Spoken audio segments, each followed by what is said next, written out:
Good morning. Once again, I welcome you to this SYBA English General lecture. Friends, in this lecture or in this video, we are going to discuss what is Pidgin and what is Creole and how the process of creolization takes place. So, let us start our discussion with understanding a concept called lingua franca. So, 3 points have been written here. First one is lingua franca, second one is Pidgin, and third one is Creole. We have to understand in this lecture. Our focus will be on Pidgin and Creole. So it is essential to understand Pidgin and Creole. What is lingua franca? Sometimes there may be circumstances of a contact. It means that situation forces the persons to come together and they have to speak.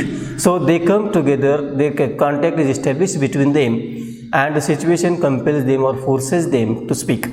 The speakers who come together or they are brought into contact are the speakers of two different languages. It means that the speakers of two different languages, the persons of two different languages or the groups of the people of two different languages,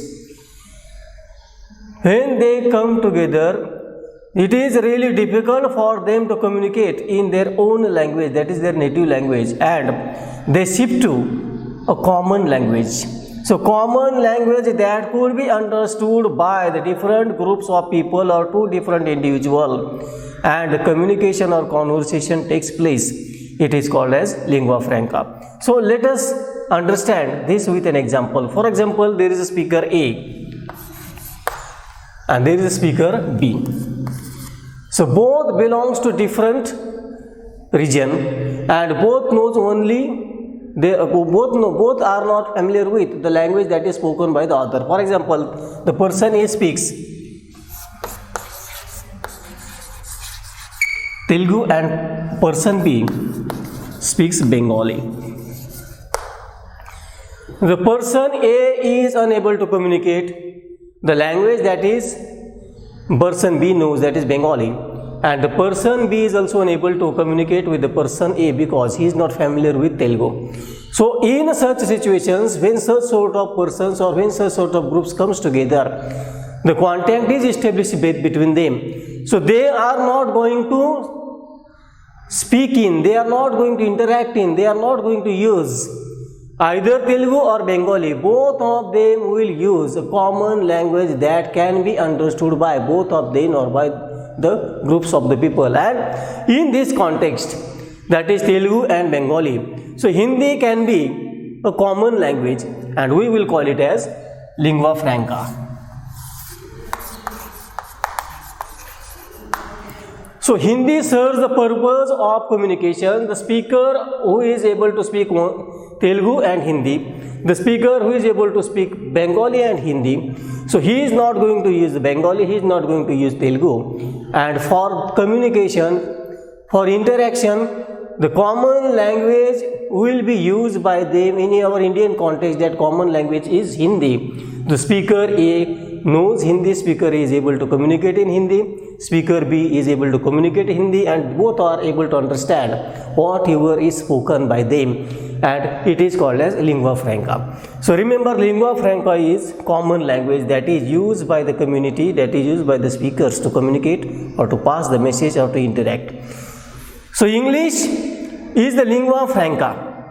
In many parts of the world, English plays the role of lingua franca. It is a common language of communication between the speakers of different regions, speakers of different communities, speakers of different nations. For example, if the speaker is from India and if the speaker is from Japan, so he can consider one of the speaker who knows Hindi. The speaker A knows Hindi and the speaker B who knows Japanese, and the situation brings them together. They have to establish a contact, they have to speak with each other and they have to interact with each other. In such situations, the person who speaks Hindi and the person who speaks Japanese, they are not going to use their native language. On the contrary, they are going to find out a lingua franca, and in this situation, the person who is from Japan, the person who is from India, and in this context, English will be lingua franca. So remember, so lingua franca is a language that can be used as a common language for interaction, language that can be used for communication, language that can serve the purpose of passing the information, exchanging of ideas, thoughts, feelings, whatever it may be. So this is called as lingua franca. But all the time this is not going to happen. All the time there cannot be a common language, there cannot be a lingua franca that can be used by the speaker. The availability of lingua franca will not be there in all situations, in all circumstances, and in such situations, in circumstances when the non-native speakers of the language come in contact and out of their interaction. So they have to interact, and out of their interaction a new language develops, and we call it as pidgin. Listen carefully.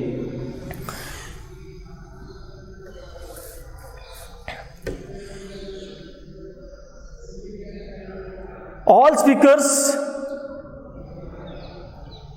of that particular language, when they come together and when there is a lack of common language or lingua franca and interaction is essential, and they establish a contact with one another or each other, or the groups of the people interact with one another or each other, then the language that emerge out of their interaction, it is called as pidgin. So sometimes, as I told earlier, there cannot be a common language for communication, there cannot be a lingua franca all the time. So interaction must be there, and in such situations highly simplified version of language is developed. Listen, highly simplified version of language is developed, and its immediate objective is to just communicate. Listen, when the persons they have to interact and they do not have a common means or lingua franca for communication, and it is essential for them to establish a contact, it is essential for them to interact with one another or each other, and then a simplified version of language come into existence, and that simplified version of language is called as lingua franca. Not lingua franca, but it is called as pidgin. So listen, pidgin is basically a contact language. So pidgin arises out of need, and that need is to establish a contact. So the persons or the groups of the people who are unable to speak in a common language and interaction is essential, and so the simplified version of the language is developed, and that is why it is called as pidgin. Pidgin is called as contact language. Then we have to keep in mind this situation occurs in trade, and this situation occurred at the time of colonization. So trade and colonization are two important things where we can see the pidgin. Trade and colonization.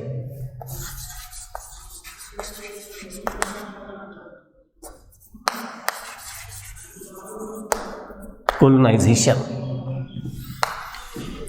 For example, if the speaker A and the speaker B, or the group, we can call it as individual, we can consider it as a group. The meaning will be same. If this person A and this person B, they come together, and there is going to be trade between them, and when there will be lack of common language, when there will be lack of lingua franca, if there is a unavailability of lingua franca or common language or common code through which they can interact or communicate. So out of the necessity, out of the need, one simplified version of language will develop, and we have to call it as lingua franca, we have to call it as pidgin. So person A and person B, there will be no lingua franca or common language.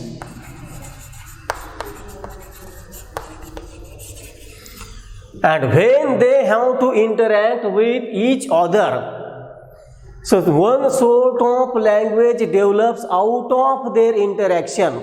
Listen carefully, there will be no common language, there will be no common code. As I told earlier, in our Indian context, if the person is from Bengal and the person is from Tamil Nadu, so in this situation, there will be Hindi, which can be used as a common language.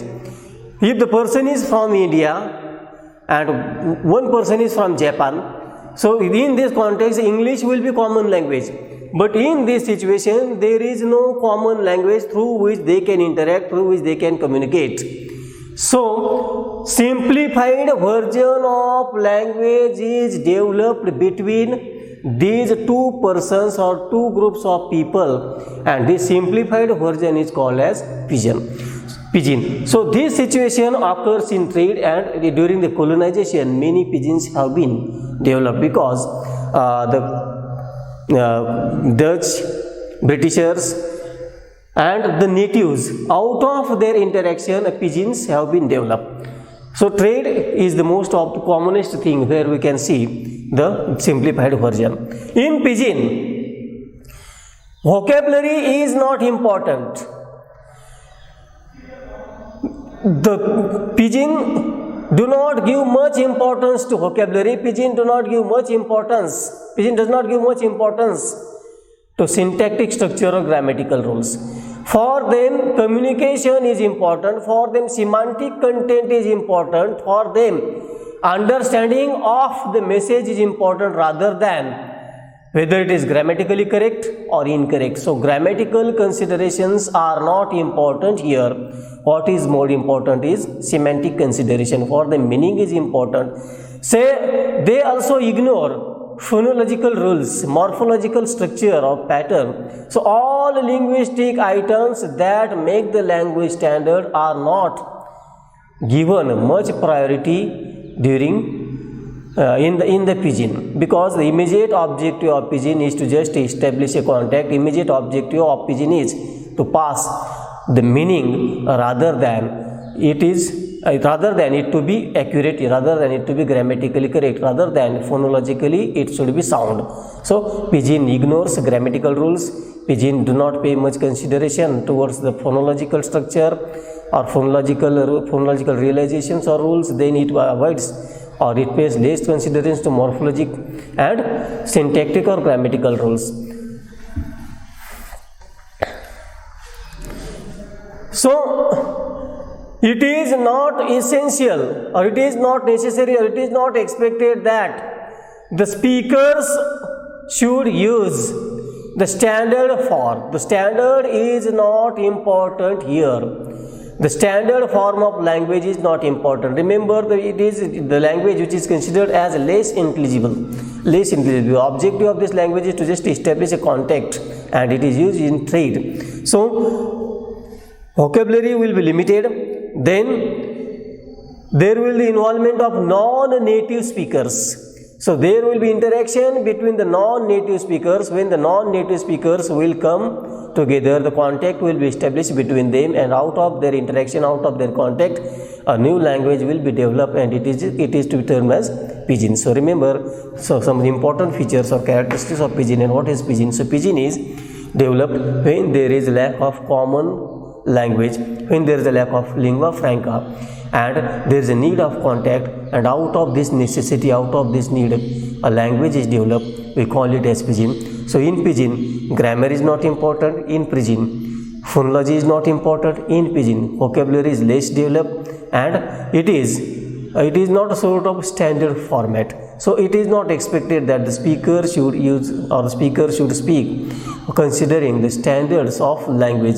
So it does not have any class of the standard. Then it is just a medium of interaction. The objective of pidgin is to just interact. It develops impromptu or with a convention.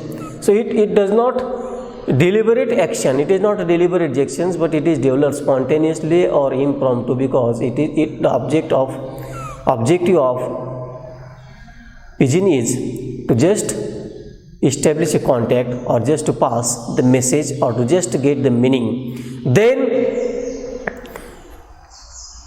it is constructed in an unplanned way. So it is not a pre-planned activity. It is constructed, it develops without any proper planning. So as I told earlier, it is impromptu. IMPRMPTU, impromptu. So it is unplanned. It develops without any proper planning, without any deliberate actions from the part of the speakers. Then pidgin may develop from words, from sounds or body language, or from other languages and culture.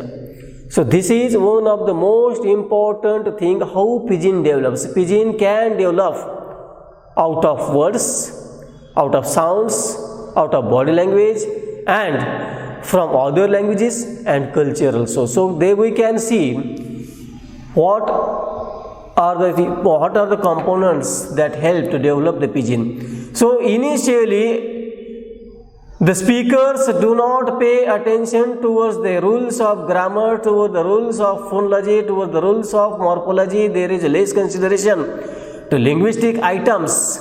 Linguistics items are ignored.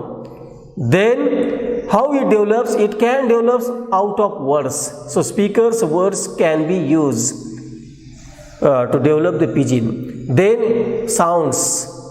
Then culture and other languages.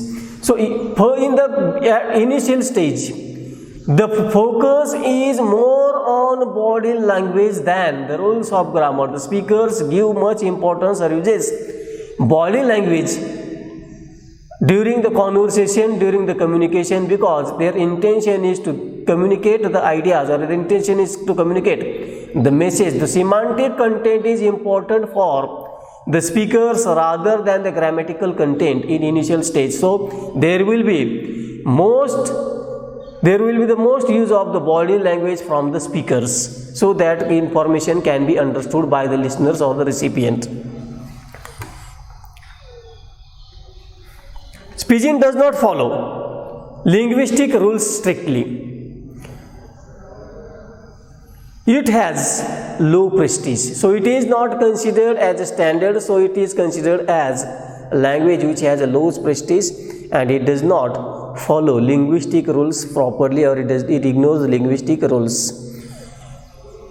Then pidginization takes place in a situation where there are at least 3 languages. So in order to develop a pidgin, or process of pidginization cannot take place until there are 3 languages. So out of these 3 languages, remember, for developing the pidgin, there should be contact, there should be a group of people who speak 3 languages should come together.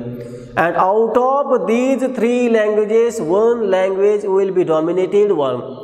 But during the course of time, during the interaction between the speakers, the dominance of one language will be reduced, and it will be simplified. So this simplified version of the language is called as pidgin.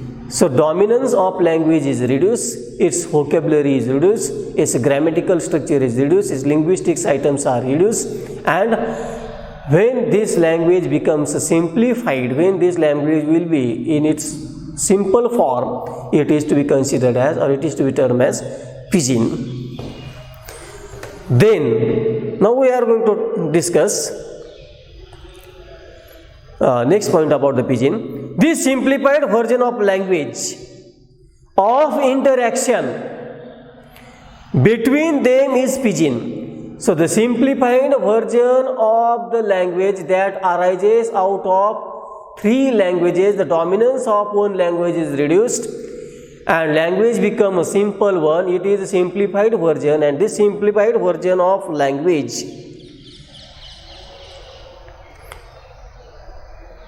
is a pidgin. So pidgin reduces and simplify grammar, then it simplify morphology, then phonology and linguistic items. So this is the major difference between Creole and Pidgin.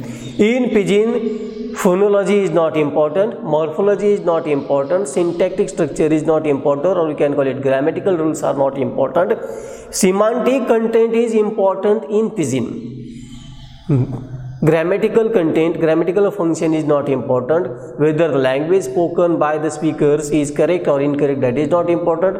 Whether they are phonologically right or not, that is not appropriate. So we are not going to consider the structure or the grammar of the words, that is morphology is not important. So it is a simplified version and it develops impromptu, and objective of Pidgin is just to pass the semantic content. So grammatical considerations are not important, and it is used in trade. It develops during the process of colonization, and when three group of people speaking different languages come together, and one of those three languages will be dominant one, and during the process of Pidginization the dominance will be reduced, it will be simplified, that dominance of language will be reduced and it will become a simple one, and this simplified version is called as Pidgin. Now we are going to talk about what is Creole. When Pidgin becomes the first language of a new generation of speakers, it is termed as Creole. So Pidgin develops out of a contact, and when this Pidgin will become the first language of the next generations, it is to be called as Creole. So we can say A, B, C are three languages.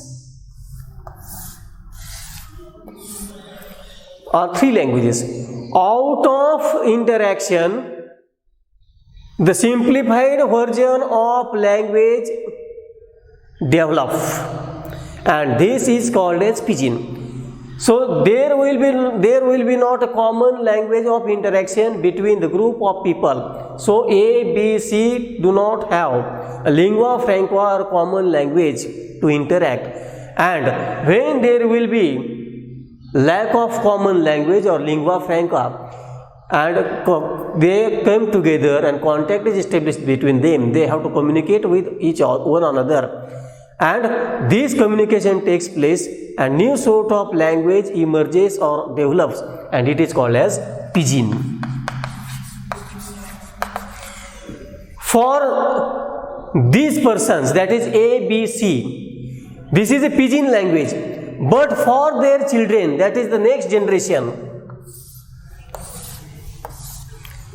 for their children, it is not a Pidgin. It will be a Creole for them. It will be Creole for them. So this will be the first language of their children. It will be the first language of next generations. For them, A, B, C, it will be Pidgin, and for their children, we can call it can be. So this is their next generation, their children, and they are going to interact with one another, and when they are interacting with one another, this language, that Pidgin, which is developed between out of the interaction through this community or out of the interaction of these people, it will be not Pidgin for them, it is to be considered as Creole. So this will be the language of their children. It will be the first language of next generation. Creole arises when Pidgin used by adults. So this is a Pidgin which is used by adults. So these are the adults which is used by them. Pidgin is used by the adults. Become the native and primary language. So this Pidgin becomes the native language of next generation of their children. It will be their primary language. It will be their first language. And this process is called as creolization. Then Creole is basically Pidgin. Remember, listen, Creole is basically Pidgin. So this is when it is used by their parents, it is Pidgin, and when it is used by their children, it will become Creole. So it is here, for it is their primary language, it will be the first language of the children, and this language develops out of necessity because lack of common language is there, and they are expected to contact, they are expected to interact with one another, and for interaction a language is developed between them, and we term it as Pidgin. So there is difference between Pidgin and Creole. So we talked about in Pidgin there is less consideration for grammar, there is less vocabulary, it is less standard, then they give less consideration to morphology, they give less consideration to phonology. But in Creolization or in Creole, the focus is on grammar, focus will be on phonology, focus will be on morphology, focus will be on linguistic items. So linguistic items are expanded in Creole. The difference between Pidgin and Creole is, listen carefully, in Pidgin, linguistics items are not given prime importance, linguistics items are not important, linguistics items are ignored. Linguistics items like phonology, morphology, grammar is not important, for them semantic content is important, for them meaning is important. And in Creole, all these linguistic items like phonology, morphology, grammar, or we call it syntactic structure, get expanded. It is expanded. So it becomes, Pidgin will become a mother tongue of their children or the next generation. Creole expands, as I told earlier, it expands the grammar, morphology, phonology, and it also develops its vocabulary. So Pidgin is a contact language, it is used in trade when there won't be a common language of communication, that is lingua franca. Out of necessity Pidgin develops, and when this Pidgin is used by the next generation, it is termed as Creole. The difference between them is that in Pidgin there will be less number of words, grammatical rules are not important. On the contrary, in Pidgin the focus will be on grammatical rules, the focus will be on phonological considerations, it will go for development of morphology and syntactic structure.